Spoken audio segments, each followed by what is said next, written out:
Academy of ഇംഗ്ലീഷിലെ online ക്ലാസ്സിലേക്ക് സ്വാഗതം. ഞാൻ സ്വാതി. ഞാൻ കൈകാര്യം ചെയ്യുന്ന വിഷയം എക്കണോമിക്സ്. രണ്ടാം വർഷ ഹയർ സെക്കൻഡറി വിദ്യാർത്ഥികളുടെ എക്കണോമിക്സ് പാഠപുസ്തകത്തിലെ micro economics part 1 micro economics ആണ് ഞാനിവിടെ സ്റ്റാർട്ട് ചെയ്തത്. കഴിഞ്ഞ ക്ലാസ്സിൽ നമ്മൾ പഠിച്ചു എന്താണ് എക്കണോമിക്സ്, എക്കണോമിക്സിൻ്റെ ഫാദർ ഓഫ് എക്കണോമിക്സ് ആരാണ്, അദ്ദേഹം എക്കണോമിക്സിൽ നൽകിയിരിക്കുന്ന നിർവചനങ്ങൾ എന്തൊക്കെയാണ്, പിന്നെ എക്കണോമിക്സിനെ മൈക്രോ എക്കണോമിക്സ് എന്നും മാക്രോ എക്കണോമിക്സ് എന്നും രണ്ടായിട്ട് ക്ലാസിഫൈ ചെയ്യാം എന്നുള്ള കാര്യങ്ങളെല്ലാം നമ്മൾ ചർച്ച ചെയ്തതാണ്. ഇന്ന് നമ്മൾ സ്റ്റാർട്ട് ചെയ്യാൻ പോകുന്നത് what are the problems of an economy. ഒരു എക്കോണമിയിലെ പ്രോബ്ലംസ് എന്തൊക്കെയാണ് ഒരു സമ്പദ് വ്യവസ്ഥയിൽ ഉണ്ടാകുന്ന പ്രശ്നങ്ങൾ എന്നാണ്, കേന്ദ്ര പ്രശ്നങ്ങൾ എന്നാണ്. ലോകത്തെ സമ്പദ് വ്യവസ്ഥകളെ പ്രധാനമായും socialist economy, capitalist economy, mixed economy എന്നിങ്ങനെ മൂന്നായി തരംതിരിച്ചിട്ടുണ്ട്. നമുക്കറിയാം ഇന്ത്യ എന്നത് ഒരു മിക്സ്ഡ് എക്കോണമിയാണ്. മിക്സ്ഡ് എക്കോണമി എന്ന് പറയുമ്പോൾ സോഷ്യലിസ്റ്റ് എക്കോണമിയുടെ ഫീച്ചേഴ്സും നമ്മുടെ ക്യാപിറ്റലിസ്റ്റ് എക്കോണമിയുടെ ഫീച്ചേഴ്സോട് ചേർന്നിട്ടാണ് മിക്സ്ഡ് എക്കോണമി. ഇന്ത്യ എന്ന് പറയുന്നൊരു മിക്സ്ഡ് എക്കോണമിയാണ്. അപ്പം ഇതിൽ ഏത് ടൈപ്പ് എക്കോണമി ആണെങ്കിലും എല്ലാ സമ്പദ് വ്യവസ്ഥകളിലും എന്തുണ്ട്, ചില കേന്ദ്ര പ്രശ്നങ്ങളുണ്ട്. അതെന്തൊക്കെയാണെന്നാണ് നമ്മൾ ചർച്ച ചെയ്യാൻ പോകുന്നത്. എന്താണ് ഒരു സാമ്പത്തിക പ്രശ്നം എന്ന് ചോദിച്ചു കഴിഞ്ഞാൽ ലഭ്യമായ വിഭവങ്ങളെ, അതായത് ഓരോ സമ്പദ് വ്യവസ്ഥയ്ക്കും ലഭ്യമായിട്ടുള്ള വിഭവങ്ങളെ ഏറ്റവും മികച്ച രീതിയിൽ, സമ്പദ് വ്യവസ്ഥയിൽ ലഭ്യമായിട്ടുള്ള വിഭവങ്ങളെ ഏറ്റവും മികച്ച രീതിയിൽ എങ്ങനെ വിനിയോഗിക്കുന്നു എന്നതാണ് ഒരു സമ്പദ് വ്യവസ്ഥ അഭിമുഖീകരിക്കുന്ന ഏറ്റവും വലിയ പ്രശ്നം. അപ്പം എക്കണോമിക് പ്രോബ്ലം എന്ന് പറയുന്നത്, economic problem is the problem of economising the scarce resources. അതായത് ലഭ്യമായ വിഭവങ്ങളെ ഏറ്റവും മികച്ച രീതിയിൽ എങ്ങനെ വിനിയോഗിക്കുന്നു എന്നതാണ് ഒരു എക്കോണമിയിലെ ഏറ്റവും വലിയ സാമ്പത്തിക പ്രശ്നം, അല്ലെങ്കിൽ ഏറ്റവും വലിയ പ്രശ്നമായിട്ട് കണക്കാക്കുന്നത്. എന്താണ് വിഭവങ്ങൾ, എങ്ങനെയാണ് വിനിയോഗിക്കേണ്ടത് എന്നൊക്കെ പറഞ്ഞാൽ, അതായത് നമുക്കിപ്പോൾ നമ്മുടെ വീട്ടിലേക്ക് ഒരു എക്കോണമിയെ നമ്മുടെ വീട്ടിലേക്ക് കൊണ്ടുവന്നാൽ, അല്ലെങ്കിൽ നമ്മളിലേക്ക് കൊണ്ടുവന്നാൽ, നമ്മുടെ കയ്യിലുള്ള വിഭവമാണ്. ഇപ്പം എൻ്റെ കയ്യിൽ ഒരു 100 രൂപ ഉണ്ടെങ്കിൽ, ഒരു 100 രൂപയാണ് എൻ്റെ കയ്യിൽ കിട്ടിയിട്ടുള്ള വിഭവം എന്ന് പറയുന്നത്. അപ്പോൾ ഈ 100 രൂപ ഉപയോഗിച്ച് എനിക്ക് ആവശ്യമുള്ള കാര്യങ്ങളെല്ലാം ഏറ്റവും മികച്ച രീതിയിൽ, അല്ലെങ്കിൽ ഏറ്റവും നല്ല രീതിയിൽ, എനിക്ക് പ്രയോജനപ്പെടുന്ന രീതിയിൽ എങ്ങനെ ഞാൻ വിനിയോഗിക്കുന്നു, അതായിരുന്നു എൻ്റെ സാമ്പത്തിക പ്രശ്നം. അല്ലെങ്കിൽ എൻ്റെ കയ്യിൽ ഒരു 100 രൂപ കിട്ടിക്കഴിഞ്ഞാൽ അത് ഞാൻ എങ്ങനെ വിനിയോഗിക്കുന്നു, അതാണ് എൻ്റെ സാമ്പത്തിക പ്രശ്നം. അതൊരു എക്കോണമിയിലേക്ക് ചെല്ലുമ്പോൾ ഒരു എക്കോണമിക്ക് ലഭ്യമായിട്ടുള്ള വിഭവങ്ങളെ ആ എക്കോണമി ഏറ്റവും മികച്ച രീതിയിൽ എങ്ങനെ വിനിയോഗിക്കുന്നു, അതാണ് ഒരു എക്കോണമിയിലെ സാമ്പത്തിക പ്രശ്നം എന്ന് പറയുന്നത്. ഈ സാമ്പത്തിക പ്രശ്നം ഉണ്ടാവാൻ പ്രധാനമായിട്ടും 3 കാരണങ്ങളാണുള്ളത്. ഒന്നാമത്തെ കാരണമാണ് ഹ്യൂമൻ വാണ്ട്സ് ആർ അൺലിമിറ്റഡ്, അല്ലെങ്കിൽ മനുഷ്യന്റെ ആവശ്യങ്ങൾ ഒരു പരിധി ഇല്ലാത്തതാണ്, അൺലിമിറ്റഡ് ആണ്. എന്തുണ്ടോ ഇല്ല. ഇപ്പം നമ്മളായാലും, ഞാനായാലും, നിങ്ങളായാലും, നമ്മുടെ ഒന്നും ആവശ്യങ്ങൾക്ക് ഒരു എന്തില്ല. ഇങ്ങനെ ഒരു ആവശ്യം കഴിയുമ്പോൾ അടുത്തത്, അത് കഴിയുമ്പോൾ അടുത്തത് എന്ന് പറഞ്ഞിങ്ങനെ ആവശ്യങ്ങൾ ഇങ്ങനെ അനന്തമാണ്, ഒരു എന്തില്ല. അപ്പം എന്താണ്, ഹ്യൂമൻ വാണ്ട്സ് ആർ അൺലിമിറ്റഡ്. ഈ അൺലിമിറ്റഡ് ഹ്യൂമൻ വാണ്ട്സിനെ സാറ്റിസ്ഫൈ ചെയ്യാനുള്ള റിസോഴ്സസ് എന്താണ്, ലിമിറ്റഡ് ആണ്. അപ്പം ഹ്യൂമൻ വാണ്ട്സ് ആർ അൺലിമിറ്റഡ്. രണ്ടാമത്തെ പ്രോബ്ലം എന്താണ്, റിസോഴ്സസ് ആർ ലിമിറ്റഡ്. അപ്പം ഹ്യൂമൻ വാണ്ട്സ് അൺലിമിറ്റഡും അതിനെ സാറ്റിസ്ഫൈ ചെയ്യാനുള്ള റിസോഴ്സസ് എന്താണ്, ലിമിറ്റഡും ആണ്. എനിക്ക് 100 രൂപയ്ക്കാലും എനിക്കിപ്പം 500 കിട്ടിയാലോ 1000 കിട്ടിയാലോ 1,00,000 കിട്ടിയാലോ ചിലപ്പം തീരാത്ത ആവശ്യങ്ങളായിരിക്കും ഉള്ളത്. പക്ഷെ എൻ്റെ കയ്യിൽ എത്രയേ ഉള്ളൂ, 100 രൂപ എന്ന് പറയുന്ന ഒരു ചെറിയൊരു വിഭവം മാത്രമേ ഉള്ളൂ. എന്നാൽ അതുകൊണ്ട് സാറ്റിസ്ഫൈ ചെയ്യാൻ പറ്റുന്നതിനേക്കാൾ കൂടുതൽ ആവശ്യങ്ങളും എനിക്കുണ്ട്. അപ്പോൾ അതാണ് പറഞ്ഞത്, ഒന്നാമത്തെ പ്രോബ്ലമാണ്, അല്ലെങ്കിൽ ഒന്നാമത്തെ ഈ ഒരു എക്കണോമിക് പ്രോബ്ലത്തിൻ്റെ ഒന്നാമത്തെ കാരണമാണ് ഹ്യൂമൻ വാണ്ട്സ് ആർ അൺലിമിറ്റഡ്. രണ്ടാമത്തെ പ്രോബ്ലമാണ് but the resources are limited. മൂന്നാമത്തേതാണ് ഏറ്റവും പ്രധാനപ്പെട്ട പ്രോബ്ലം, അതായത് നമ്മുടെ ഈ ഒരു സ്കെയർ റിസോഴ്സസിന് ഒന്നിലധികം ആവശ്യങ്ങളുണ്ട്, അല്ലെങ്കിൽ മോർ ദാൻ 1 നീഡ്സ് ഉണ്ട്. നമ്മുടെ ഈ ഒരു സ്കെയർ ആയിട്ട് നമ്മുടെ കയ്യിലുള്ള ഈ 100 രൂപ എന്ന് പറയുന്ന ഒരു ചെറിയ വിഭവത്തിന്, റിസോഴ്സിന് എന്തുണ്ട്, ഒന്നിലധികം ആവശ്യങ്ങളുണ്ട്. അപ്പം ഒരു എക്കോണമിയിലെ പ്രോബ്ലം എന്ന് പറഞ്ഞാൽ എന്താണ്, സ്കെയർ ആയിട്ടുള്ള റിസോഴ്സസ് ഉപയോഗിച്ച്, നിങ്ങളപ്പോൾ ഒരു എക്സാമ്പിൾ ഒന്ന് മനസ്സിൽ ഓർത്താൽ മതി, പെട്ടെന്ന് കിട്ടും. ചുമ്മാ സിമ്പിളായിട്ട് ഓർത്താൽ മതി. തിയറി വായിക്കുമ്പോൾ ചിലപ്പോൾ നമുക്ക് കാര്യമൊന്നും പിടികിട്ടത്തില്ല. നമ്മുടെ വീട്ടിലേക്ക് എക്കണോമിക്സ് ഓൾറെഡി പഠിക്കുമ്പോൾ ഫുൾ നമ്മൾ ചെയ്യേണ്ട കാര്യം നമ്മുടെ വീട്ടിലേക്ക്, അല്ലെങ്കിൽ നമ്മുടെ ചുറ്റുപാടിലേക്ക് കണക്ട് ചെയ്ത് പഠിക്കാൻ നോക്കണം. അപ്പോൾ നമുക്ക് പെട്ടെന്ന് മനസ്സിലാവും. അപ്പം ഈ ഒരു റിസോഴ്സസ്, അല്ലെങ്കിൽ നിങ്ങൾക്കിപ്പോൾ പരിമിതമല്ലാത്ത അപരിമിതമായ വിഭവങ്ങൾ എന്നൊക്കെ പറയുമ്പോൾ നിങ്ങൾക്ക് ഒന്നും മനസ്സിലാവത്തില്ല. അപ്പം നമ്മൾ എന്ത് ചെയ്യേണ്ടത്, നമ്മുടെ വീട്ടിലേക്ക്, അല്ലെങ്കിൽ നമുക്ക് മനസ്സിലാവുന്ന രീതിയിൽ ഇതിനെ പഠിക്കാൻ ശ്രമിക്കാം. അപ്പം ലിമിറ്റഡ്, അല്ലെങ്കിൽ പരിമിതമായ വിഭവങ്ങളെ ഏറ്റവും മികച്ച രീതിയിൽ എങ്ങനെ ഉപയോഗിക്കുന്നു, ആ 100 രൂപ ഏറ്റവും മികച്ച രീതിയിൽ എങ്ങനെ ഉപയോഗിക്കുന്നു, അതാണ് ഒരു സാമ്പത്തിക പ്രശ്നം എന്ന് പറയുന്നത്. ആ പ്രശ്നം ഉണ്ടാവാൻ പ്രധാനമായിട്ടും 3 കാരണങ്ങളാണുള്ളത്. ഹ്യൂമൻ വാണ്ട്സ് ആർ അൺലിമിറ്റഡ്, അതായത് എൻ്റെ ആഗ്രഹങ്ങൾ, എൻ്റെ ആവശ്യങ്ങൾ അനന്തമാണ്. അതായത് തീരുന്നേയില്ല, ഒരുപാട് ആവശ്യങ്ങൾ, ഒന്ന് തീരുമ്പോൾ മറ്റൊന്ന് എന്ന രീതിയിൽ ഒരുപാട് ആവശ്യങ്ങൾ വരുവാണ്. പക്ഷേ എൻ്റെ കയ്യിൽ ഇരിക്കുന്ന റിസോഴ്സസ് ലിമിറ്റഡ് ആണ്. ഈ റിസോഴ്സസിന് ഒന്നിലധികം ആവശ്യമുണ്ട്. ചിലപ്പം എനിക്ക് ഏറ്റവും കൂടുതൽ ഇഷ്ടം എനിക്ക് ഡ്രസ്സ് മേടിക്കാനായിരിക്കും, അല്ലെങ്കിൽ ഫുഡ് പുറത്ത് പോയി ഫുഡ് കഴിക്കാനായിരിക്കും, സിനിമ കാണാനായിരിക്കും, അങ്ങനെ പല പല ആവശ്യങ്ങളാണ് അല്ലേ. നമ്മുടെ കയ്യിലിരിക്കുന്ന ഈ ഒരു ചെറിയ റിസോഴ്സസ് കൊണ്ട് 100 രൂപയ്ക്ക് എന്തെങ്കിലും എല്ലാ കാര്യവും നടക്കുമോ? ഇല്ല. അപ്പം നമ്മുടെ കയ്യിലുള്ള റിസോഴ്സസ് എന്താണ്? വളരെ ലിമിറ്റഡ് ആണ്. ഈ ലിമിറ്റഡ് റിസോഴ്സസിന് ഒന്നിലധികം ആവശ്യങ്ങളും ഉണ്ട്. അപ്പം എന്താണ് എക്കണോമിക് പ്രോബ്ലം എന്ന് പറഞ്ഞു. ഈ എക്കണോമിക് പ്രോബ്ലം ഉണ്ടാകാനുള്ള 3 കാരണങ്ങളും പറഞ്ഞു. അടുത്തതാണ് ഈ 3 എക്കണോമിക് പ്രോബ്ലംസ്, അല്ലെങ്കിൽ ഈ ഒരു 3 കാരണങ്ങൾ കൊണ്ട് ഒരു സമ്പദ് വ്യവസ്ഥയിൽ ഉണ്ടാകുന്ന പ്രോബ്ലംസ്, അല്ലെങ്കിൽ ഈ 3 കാരണങ്ങളൊക്കെ സോൾവ് ചെയ്യാനായിട്ടൊക്കെ എടുക്കുന്ന സമയത്ത് ഒരു എക്കോണമിക്ക് വരുന്ന പ്രോബ്ലംസ്, അല്ലെങ്കിൽ 3 ക്വസ്റ്റ്യൻസ് ആണത്. 3 ക്വസ്റ്റ്യൻ ഒരു എക്കോണമിയുടെ മുന്നിലേക്ക് വരുന്ന, അല്ലെങ്കിൽ എൻ്റെ മുന്നിലേക്ക്, നിങ്ങളുടെ മുന്നിലേക്ക്, നമ്മുടെ വീട്ടിലേക്ക് ഒരു മാസം സാലറി വന്നു കഴിഞ്ഞാൽ നമ്മുടെ വീട്ടിലേക്ക്, എല്ലാവരുടെയും വീട്ടിലേക്ക് വരുന്ന കുറച്ച് പ്രോബ്ലംസ് അല്ലെങ്കിൽ കുറച്ച് ക്വസ്റ്റ്യൻസ് ആണിത്. First, what to produce in what quantity. ഒന്നാമത്തെ പ്രശ്നമാണ് what to produce in what quantity എന്നാണ്. What to produce in what quantity, അതായത് നമ്മുടെ വീട്ടിലേക്ക് വരുമ്പോൾ നമ്മൾ എന്താ വാട്ട് ടു കൺസ്യൂം എന്നായി പോകും. അതായത് നമ്മൾ എന്ത് ആദ്യം വാങ്ങണം. അപ്പം ഒരു എക്കോണമിയിലാകുമ്പോൾ അതെന്ത് ചെയ്യുകയാണ്? പ്രൊഡ്യൂസ് ചെയ്യുകയാണ്. അപ്പോൾ ഒരു എക്കോണമിയെ സംബന്ധിച്ച് what to produce in what quantity എന്ന് പറയും. നമ്മൾ എന്ത് പറയും? വാട്ട് ടു കൺസ്യൂം, അതായത് ഞാൻ എന്ത് വാങ്ങണം, എൻ്റെ ഈ 100 രൂപയ്ക്ക് എന്ത് വാങ്ങണം എന്നാവും. അപ്പോൾ ഒരു എക്കോണമിയിൽ central problems of an economy എന്ന് പറയുമ്പോൾ ഫസ്റ്റ് ക്വസ്റ്റ്യൻ ആണ് എന്തെന്ന് പറയുന്നത്? What to produce in what quantity. അതായത് ഈ ലഭ്യമായ വിഭവങ്ങൾ, നിങ്ങൾക്ക് മനസ്സിലാവുന്ന കാര്യങ്ങളൊക്കെ തന്നെയാണ്. ഈ ലഭ്യമായ വിഭവങ്ങൾ എന്ത്, അതായത് ഒരുപാട് ആവശ്യങ്ങളുണ്ട്, അതിൽ എന്ത് ആദ്യം വാങ്ങണം, അല്ലെങ്കിൽ എന്ത് ആദ്യം പ്രൊഡ്യൂസ് ചെയ്യണം എന്നതാണ് ഒന്നാമത്തെ ക്വസ്റ്റ്യൻ, വാട്ട് ടു പ്രൊഡ്യൂസ് എന്ന് പറയുന്നത്. നമുക്ക് ലഭ്യമായ വിഭവങ്ങളിൽ എന്താദ്യം, ഇപ്പം എനിക്ക് ഒരുപാട് ആവശ്യങ്ങളുണ്ട്, പക്ഷേ എനിക്ക് ഏറ്റവും അത്യാവശ്യം ഇപ്പം ബുക്ക് മേടിക്കാനുണ്ട്, അതായത് ക്ലാസ് അറ്റൻഡ് ചെയ്യാനായിട്ട് ബുക്ക് മേടിക്കാനാണ് എനിക്ക് ഫസ്റ്റ് ഏറ്റവും ഇമ്പോർട്ടൻ്റ് ആയിട്ടുള്ള കാര്യം എന്നുണ്ടെങ്കിൽ ആ 100 രൂപ കൊണ്ട് ആദ്യം ഞാൻ എന്ത് ചെയ്യും? പോയൊരു ബുക്ക് മേടിക്കും, പേന മേടിക്കും അല്ലേ. അതായിരിക്കും ആദ്യം ചെയ്യുന്നത്. വേറെ ഒന്നും ചെയ്യാൻ പറ്റത്തില്ലല്ലോ, കാരണം റിസോഴ്സ് എന്താണ്? ലിമിറ്റഡ് ആണ്. ഇതുകൊണ്ട് വേറെ എന്തെങ്കിലും ചെയ്യാൻ പറ്റുമോ? അല്ലെങ്കിൽ വേണമെങ്കിൽ പോയൊരു സിനിമ കണ്ടിട്ട് വരുവാണെങ്കിൽ പിന്നെ എനിക്ക് ബുക്കും പേനയും മേടിക്കാൻ പറ്റത്തില്ല. അപ്പോൾ ഈ സ്കെയർ റിസോഴ്സസ് കൊണ്ട് എന്ത് ആദ്യം ഞാൻ കൺസ്യൂം ചെയ്യണമെന്ന് തീരുമാനിക്കണം. അപ്പോൾ ഒരു എക്കോണമി ആകുമ്പം ഈ കിട്ടിയിരിക്കുന്ന, അല്ലെങ്കിൽ ഈ ഉള്ള സ്കെയർ റിസോഴ്സസ് കൊണ്ട് എന്താദ്യം പ്രൊഡ്യൂസ് ചെയ്യണമെന്ന് അവർ എക്കോണമി തീരുമാനിക്കണം. അതാണ് first problem, what to produce in what quantity. അതും ഇമ്പോർട്ടൻ്റ് ആയിട്ടുള്ള ക്വസ്റ്റ്യൻ ആണ്. ഏത് അളവിൽ ഉൽപ്പാദിപ്പിക്കണം? ചിലപ്പം അധികമായി പോകും, ചിലപ്പം കുറഞ്ഞു പോകും, അങ്ങനെയൊന്നും പറ്റത്തില്ല. ഇൻ വാട്ട് ക്വാണ്ടിറ്റി, അതായത് ഏതെങ്കിലും ഒന്നിൻ്റെ ഉൽപ്പാദനം കൂട്ടിയാൽ, ഞാനിപ്പോൾ പേന മേടിക്കുന്ന സ്ഥാനത്ത് ഞാനിപ്പം ഒരു 10 പേന അങ്ങ് മേടിക്കുകയാണ്, അപ്പോൾ എനിക്ക് ബുക്ക് മേടിക്കുന്നതിൻ്റെ എണ്ണം കുറയത്തില്ലേ? അപ്പം എല്ലാം എന്ത് ചെയ്യണം? നമുക്ക് ബാലൻസ് ചെയ്യണം. നമുക്ക് ഏറ്റവും പ്രയോജനം, അതാണ് നമ്മൾ ആദ്യം പറഞ്ഞത്, ഏറ്റവും മികച്ച രീതിയിൽ എങ്ങനെ വിനിയോഗിക്കണം, അതാണ്. അപ്പം what to produce in what quantity, 2 ക്വസ്റ്റിനും ഒരുപോലെ ഇമ്പോർട്ടൻസ് ഉള്ളതാണ്. What to produce in what quantity, ഇതാണ് ഒരു എക്കോണമിയിലെ ഫസ്റ്റ് പ്രോബ്ലം. എന്ത് ഉൽപ്പാദിപ്പിക്കണം, ഏത് അളവിൽ അത് ഉൽപ്പാദിപ്പിക്കണം. രണ്ടാമത്തെ പ്രോബ്ലമാണ് ഹൗ ടു പ്രൊഡ്യൂസ് എന്ന് പറഞ്ഞാൽ എന്താണ്? എങ്ങനെ ഉൽപ്പാദിപ്പിക്കണം. നമ്മളിപ്പം ഒരു കാര്യം തീരുമാനിച്ചു, നമ്മുടെ എക്കോണമി തീരുമാനിച്ചിരിക്കുകയാണ്. ഏറ്റവും കൂടുതൽ ആളുകൾക്ക് ഏറ്റവും കൂടുതൽ ഇമ്പോർട്ടൻ്റ് ആയിട്ട് വേണ്ടത് എന്താണ്? ഫുഡ് ഗ്രെയിൻസ് ആണ്. നമുക്ക് ആവശ്യത്തിനുള്ള ധാന്യങ്ങളാണ് വേണ്ടത്. അരി, ഗോതമ്പ് അങ്ങനെ തുടങ്ങിയ ആളുകളുടെ ദാരിദ്ര്യം അല്ലെങ്കിൽ വിശപ്പ് മാറ്റാനുള്ള കാര്യങ്ങളാണ് ആദ്യം ഒരു എക്കോണമിയിൽ പ്രൊഡ്യൂസ് ചെയ്യേണ്ടതെന്ന് നമ്മുടെ നമ്മുടെ എക്കോണമി തീരുമാനിച്ചു. അപ്പം അതിന് എങ്ങനെ പ്രൊഡ്യൂസ് ചെയ്യണം? How to produce. അപ്പം ഫസ്റ്റ് ക്വസ്റ്റിൻ്റെ ആൻസർ അവർ കണ്ടെത്തി. വാട്ട് ടു പ്രൊഡ്യൂസ് എന്ന് ചോദിച്ചപ്പോൾ ഫുഡ് ഗ്രെയിൻസ് എന്നൊരു ആൻസർ അവിടെ കിട്ടി. ഇൻ വാട്ട് ക്വാണ്ടിറ്റിയും തീരുമാനിച്ചു. രാജ്യത്തെ പോപ്പുലേഷൻ അനുസരിച്ച്, ആവശ്യക്കാർക്ക് അനുസരിച്ച് അത് പ്രൊഡ്യൂസ് ചെയ്യാമെന്ന് തീരുമാനിച്ചു. അടുത്ത ക്വസ്റ്റ്യൻ വന്നു ഹൗ ടു പ്രൊഡ്യൂസ്. ഈ ഒരു ക്വസ്റ്റ്യൻ്റെ ആൻസർ അങ്ങോട്ട് കൊടുത്തപ്പോഴത്തേക്കും അടുത്ത ക്വസ്റ്റ്യൻ വന്നു. അതാണ് ഒരു എക്കോണമിയിലെ പ്രോബ്ലംസ് ആണ്. ഒരു പ്രോബ്ലം കടന്നു, അപ്പോൾ അടുത്ത പ്രോബ്ലം വന്നു ഹൗ ടു പ്രൊഡ്യൂസ്. നമ്മൾ ഈ തീരുമാനിച്ച ഈ ഫുഡ് ഗ്രെയിൻസ് എന്ന് നമ്മുടെ എക്കോണമി തീരുമാനിച്ചത്, ഇനി അത് എങ്ങനെ വേണം പ്രൊഡ്യൂസ് ചെയ്യാൻ, ഈ എങ്ങനെ പ്രൊഡ്യൂസ് ചെയ്യണം, അല്ലെങ്കിൽ എന്താ ഹൗ ടു പ്രൊഡ്യൂസ് എന്നത് നമ്മളൊരു ചോയ്സ് ഓഫ് ടെക്നിക്സ് ആണ്. അല്ലെങ്കിൽ എന്താ നമ്മൾ പറയാം, ലേബർ ഇൻറ്റൻസീവ് ടെക്നോളജി എന്നും ക്യാപിറ്റൽ ഇൻറ്റൻസീവ് ടെക്നോളജി എന്നും നമ്മുടെ പ്രൊഡക്ഷൻ ടെക്നോളജിയെ പ്രധാനമായിട്ട് 2ആയിട്ട് ക്ലാസിഫൈ ചെയ്തിട്ടുണ്ട്. അതായത് ലേബർ ഇൻറ്റൻസീവ് ടെക്നിക്ക് എന്ന് പറയുമ്പോൾ എന്താണ്? പേരിനകത്ത് തന്നെ ഉണ്ട്, ലേബർ അല്ലെങ്കിൽ തൊഴിൽ തീവ്ര സാങ്കേതിക വിദ്യയാണ്. അപ്പം ആർക്കായിരിക്കും കൂടുതൽ ഇമ്പോർട്ടൻസ്? തൊഴിലാളികൾക്ക് എന്ന് പറഞ്ഞാൽ അവിടെ മിഷനറീസ് അല്ലെങ്കിൽ മൂലധനം ഇല്ല എന്നല്ല, കൂടുതൽ ഇമ്പോർട്ടൻസ് തൊഴിലാളികൾക്ക് കൊടുത്തുകൊണ്ട് നമുക്ക് എന്ത് ചെയ്യാം? ഈ ഫുഡ് ഗ്രെയിൻസ് ഉൽപ്പാദിപ്പിക്കാം. ഇപ്പം നമുക്ക് അറിയാം, ഈ ഒരു ഏത് മേഖലയിലാണെങ്കിലും, ഫുഡ് ഗ്രെയിൻസിൻ്റെ ആണെങ്കിലും മിഷനറീസിൻ്റെ ആണെങ്കിലും ഏത് മേഖലയിലാണെങ്കിലും ഇപ്പം മാൻ പവറിനേക്കാളും കൂടുതൽ നമ്മൾ മിഷനറീസ് ഒക്കെയാണ് യൂസ് ചെയ്യുന്നത്.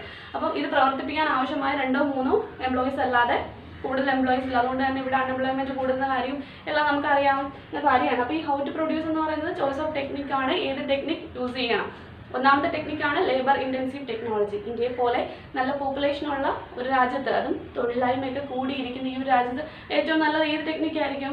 ലേബർ ഇൻറ്റൻസീവ് ടെക്നോളജി ആയിരിക്കും. കാരണം ഏറ്റവും കൂടുതൽ ലേബേഴ്സിന് ഇമ്പോർട്ടൻസ് കൊടുത്ത് അവർക്ക് കൂടുതൽ എംപ്ലോയ്മെൻറ്റ് ഓപ്പർച്യൂണിറ്റീസ് ഒക്കെ കൊടുത്ത് അവരെയും കൊണ്ട് ജോലി ചെയ്യിപ്പിക്കും. അപ്പോൾ അവർക്ക് സാലറി കിട്ടും. അങ്ങനെ നമുക്ക് എക്കോണമിയിലേക്ക് ഡിമാൻഡ് വരും. അങ്ങനെ വളരെ പ്രയോജനമായിട്ട് ലേബർ ഇൻറ്റൻസീവ് ടെക്നോളജി സെലക്ട് ചെയ്യാം. എന്നാൽ മറ്റൊരു എക്കോണമി, ഇപ്പം കൂടുതൽ പോപ്പുലേഷൻ കുറവുള്ള ഒരു എക്കോണമി, അല്ലെങ്കിൽ അൺഎംപ്ലോയ്മെൻറ്റിൻ്റെ പ്രോബ്ലം ഒന്നും ഇല്ല, പിന്നെ ഏറ്റവും ഫാസ്റ്റ് ആയിട്ട് ഏറ്റവും ഭയങ്കര അഡ്വാൻസ്ഡ് ആയിട്ടൊരു എക്കോണമി ആണെങ്കിൽ അവർ ഏതായിരിക്കും ചൂസ് ചെയ്യുന്നത്? ക്യാപിറ്റൽ ഇൻറ്റൻസീവ് ടെക്നോളജി ആയിരിക്കും. അതായത് തൊഴിലാളികളേക്കാൾ കൂടുതൽ എന്തിന് ഇമ്പോർട്ടൻസ് കൊടുക്കും? മെഷീനറീസിന് ഇമ്പോർട്ടൻസ് കൊടുത്തിട്ട് ക്യാപിറ്റൽ ഇൻറ്റൻസീവ് ടെക്നോളജി, മൂലധന തീവ്ര സാങ്കേതിക വിദ്യ ഉപയോഗിക്കും. അപ്പം രണ്ടാമത്തെ പ്രോബ്ലം ഹൗ ടു പ്രൊഡ്യൂസ് എന്ന് പറയുന്നത് എന്തിൻ്റെ പ്രോബ്ലമാണ്? ചോയ്സ് ഓഫ് ടെക്നിക് ആണെന്ന് പറഞ്ഞു. അതായത് പ്രൊഡക്ഷന് ഏത് ടെക്നോളജി യൂസ് ചെയ്യണം? രണ്ട് ടെക്നോളജിയാണുള്ളത്, ലേബർ ഇൻറ്റൻസീവ് ടെക്നിക്സും ക്യാപിറ്റൽ ഇൻറ്റൻസീവ് ടെക്നോളജി. അതായത് തൊഴിൽ തീവ്ര സാങ്കേതിക വിദ്യയും മൂലധന തീവ്ര സാങ്കേതിക വിദ്യയും. ഫസ്റ്റ് നമ്മൾ ഒരുപാട് പോപ്പുലേഷൻ ഉള്ള അല്ലെങ്കിൽ അൺഎംപ്ലോയ്മെൻറ്റ് ഒരുപാടുള്ള ഒരു രാജ്യമാണെങ്കിൽ തീരുമാനിക്കുന്നത് ലേബർ ഇൻറ്റൻസീവ് ആയിരിക്കും. മറ്റുള്ള രാജ്യം എന്ത് തീരുമാനിക്കും? ക്യാപിറ്റൽ ഇൻറ്റൻസീവ് ടെക്നിക്സ് തീരുമാനിക്കും. അത് ക്ലിയർ. അടുത്ത് ഇങ്ങനെ ഏത് ടെക്നോളജി വേണമെന്നൊക്കെ തീരുമാനിച്ചു. ഓക്കെ, പ്രൊഡ്യൂസ് ചെയ്യാം. ആദ്യം തീരുമാനിച്ചു എന്ത് പ്രൊഡ്യൂസ് ചെയ്യണമെന്ന്, അതെങ്ങനെ പ്രൊഡ്യൂസ് ചെയ്യണമെന്ന് തീരുമാനിച്ചു.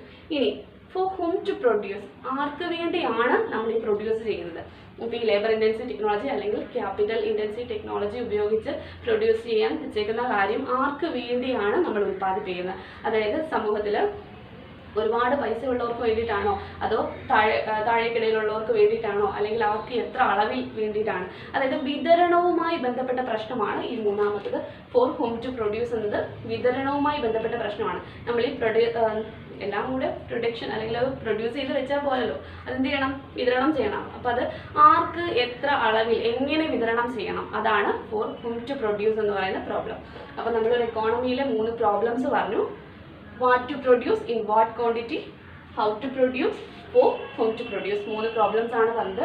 വാട്ട് ടു പ്രൊഡ്യൂസ് എന്ന് പറയുന്നത് നമുക്കറിയാം അലോക്കേഷൻ ഓഫ് റിസോഴ്സിൻ്റെ അലോക്കേഷനുമായിട്ട് ബന്ധപ്പെട്ട പ്രശ്നമാണ്. വിഭവങ്ങളുടെ തിരഞ്ഞെടുക്കലുമായി ബന്ധപ്പെട്ട പ്രശ്നമാണ് വാട്ട് ടു പ്രൊഡ്യൂസ് എന്നുള്ളത്. രണ്ടാമത്തത് how to produce. How to produce എന്ന് പറയുമ്പോൾ ടെക്നിക്, ഏത് ടെക്നോളജി യൂസ് ചെയ്യണം എന്നതുമായി ബന്ധപ്പെട്ട പ്രശ്നമാണ് how to produce. For whom to produce എന്ന് പറഞ്ഞാൽ ഡിസ്ട്രിബ്യൂഷൻ അല്ലെങ്കിൽ വിതരണവുമായി ബന്ധപ്പെട്ട പ്രശ്നമാണ് ഫോർ ഹോം ടു പ്രൊഡ്യൂസ്. ഇത്രയേ ഉള്ളൂ central problems of an economy.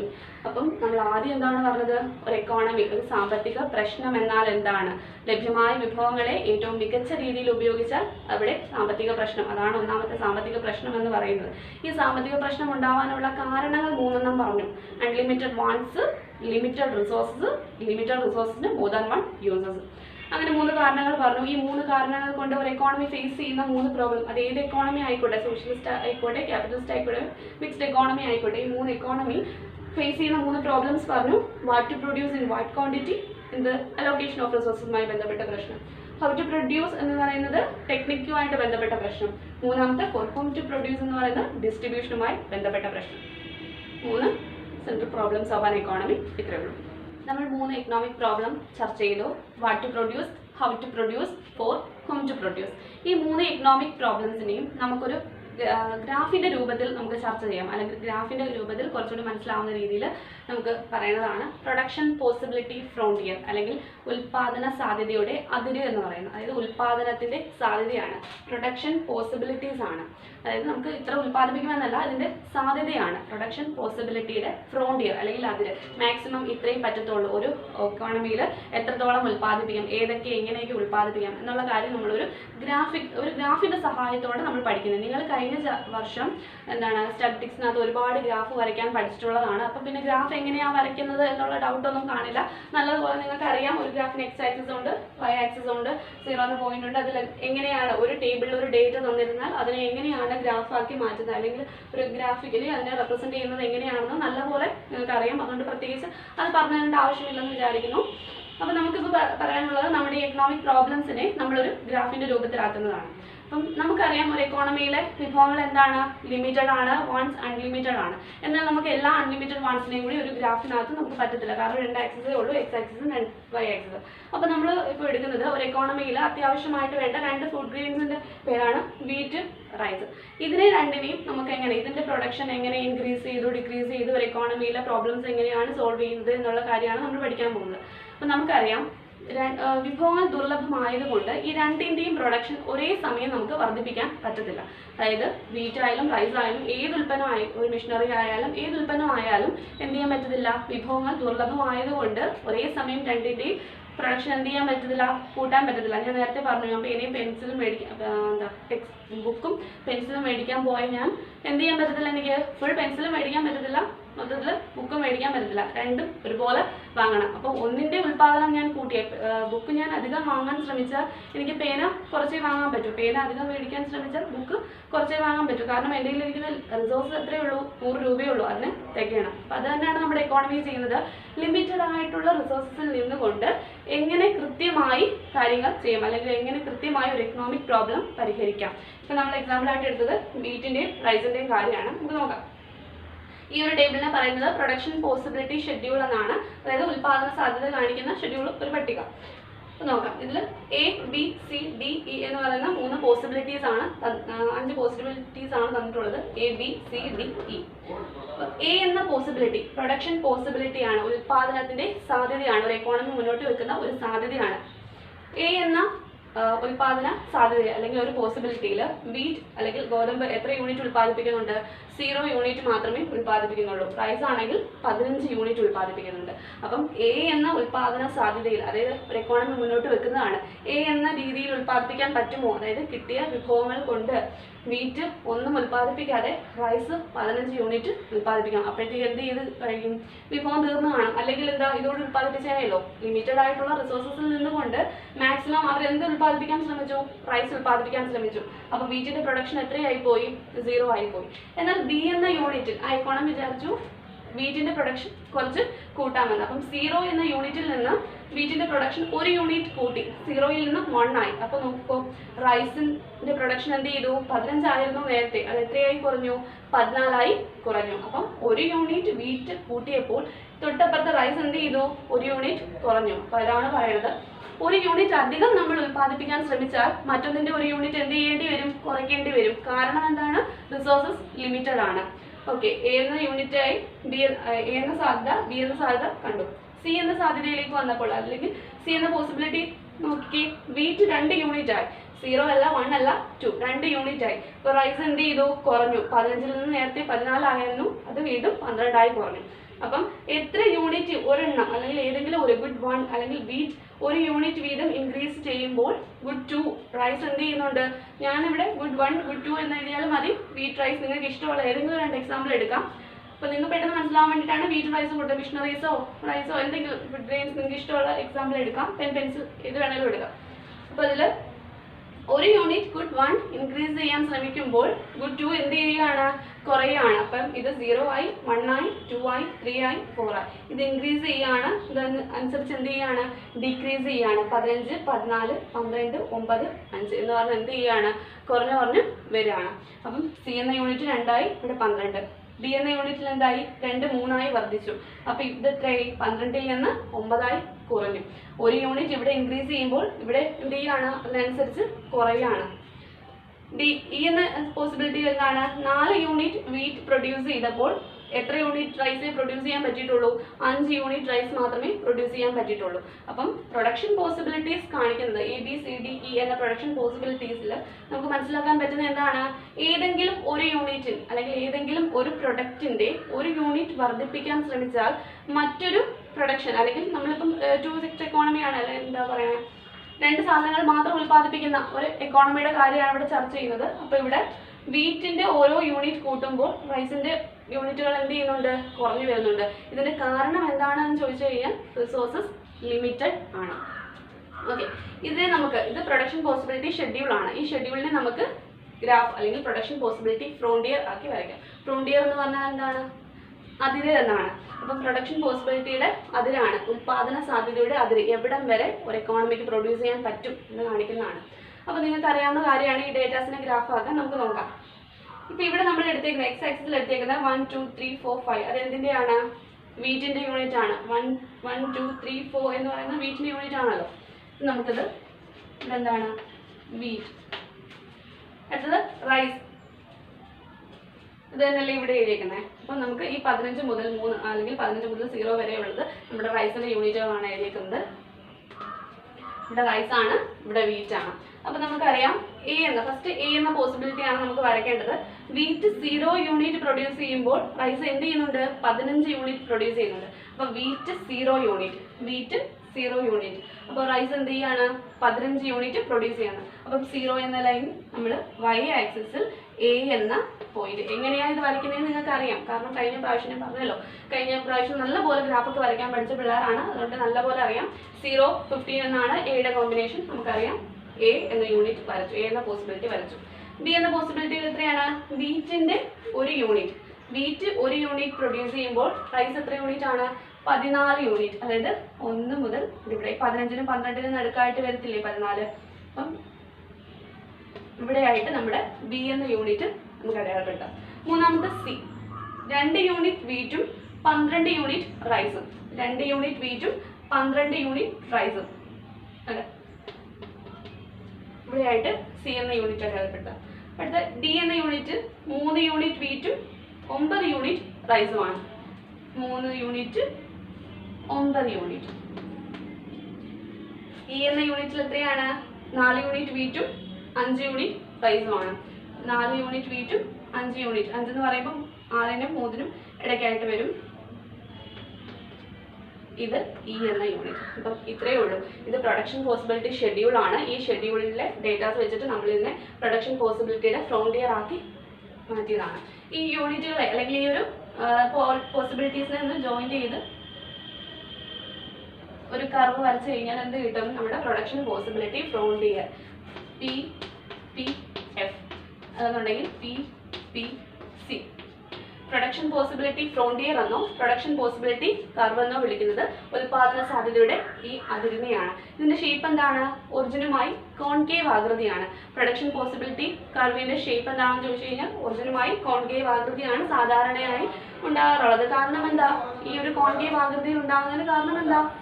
നമുക്കറിയാം 1 യൂണിറ്റ് കൂട്ടുവാണെങ്കിൽ ഇവിടെ ഓട്ടോമാറ്റിക്കലി എന്ത് ചെയ്യുന്നുണ്ട്?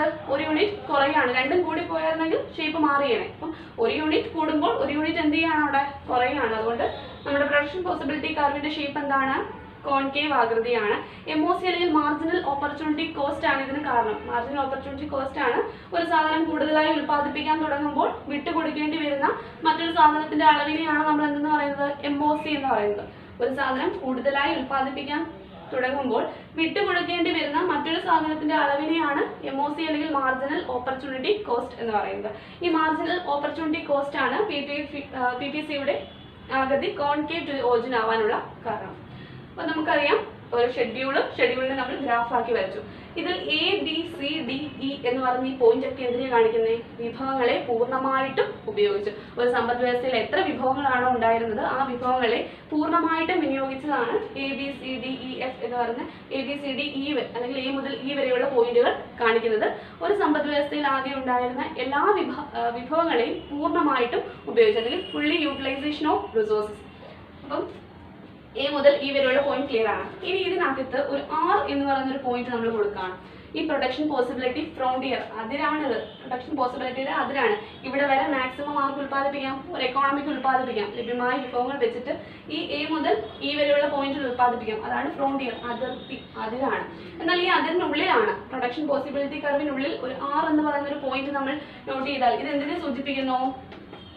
നമ്മൾ പറഞ്ഞു ഈ A മുതൽ E വരെയുള്ള എല്ലാ പോയിന്റും എന്തിനെ സൂചിപ്പിക്കുന്നത്? വിഭവങ്ങളുടെ പൂർണ്ണ ഉപയോഗത്തെയാണ്. അപ്പോൾ ഇതിനുള്ളിലാണെങ്കിൽ എന്തായിരിക്കും? വിഭവങ്ങൾ പൂർണ്ണമായിട്ട് ഉപയോഗിച്ചിട്ടില്ല, അപൂർണ ഉപയോഗമാണ്. അല്ലെങ്കിൽ എന്താണ്? അപൂർണമായിട്ട് വിഭവങ്ങളെ കാര്യക്ഷമമായി ഉപയോഗിക്കാത്തതാണ് R എന്ന പോയിന്റിൽ കാണുന്നത്. അതായത് 100 രൂപ ഉണ്ടായിരുന്നു, 50 രൂപയ്ക്ക് സാധനം ഞാൻ മേടിച്ചിട്ടുള്ളൂ, ബാക്കി 50 രൂപ എൻ്റെ കയ്യിലുണ്ട്. അപ്പം എന്താണ്? ഞാൻ എൻ്റെ കയ്യിൽ കിട്ടിയ 100 രൂപ എന്ന വിഭവത്തെ പൂർണ്ണമായും ഉപയോഗിച്ചില്ല. ഈ പൂർണ്ണമായിട്ട് ഉപയോഗിക്കാതിരുന്ന പോയിന്റാണ് നമ്മൾ R എന്ന് പറയുന്നത്. ഒരു എക്കോണമിയിലെ R എന്ന അല്ലെങ്കിൽ ഈ ഒരു പ്രൊഡക്ഷൻ പോസിബിലിറ്റി ഫ്രോണ്ടിയറിനുള്ളിലുള്ള ഒരു പോയിന്റ് കാണിക്കുന്നത് വിഭവങ്ങളുടെ അപൂർണ വിനിയോഗത്തെയാണ്.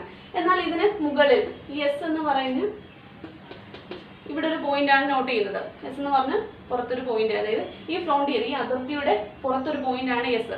ഈ ഒരു യൂണിറ്റ് അല്ലെങ്കിൽ ഈ ഒരു പോസിബിലിറ്റി എന്തിനെയാണ് കാണിക്കുന്നത്? ഈ ആറായാലും എസ് ആയാലും എന്താണ്? പ്രൊഡക്ഷന്റെ പോസിബിലിറ്റീസ് ആണ്. ആറെന്ന് പറഞ്ഞാൽ വിഭവങ്ങളുടെ അപൂർണ വിനിയോഗം. എസ് എന്ന് പറയുമ്പോൾ നമ്മുടെ ഫ്രോണ്ടിയർ കടന്നുപോയി, നമ്മുടെ അതിർത്തിക്ക് അപ്പുറമാണ്.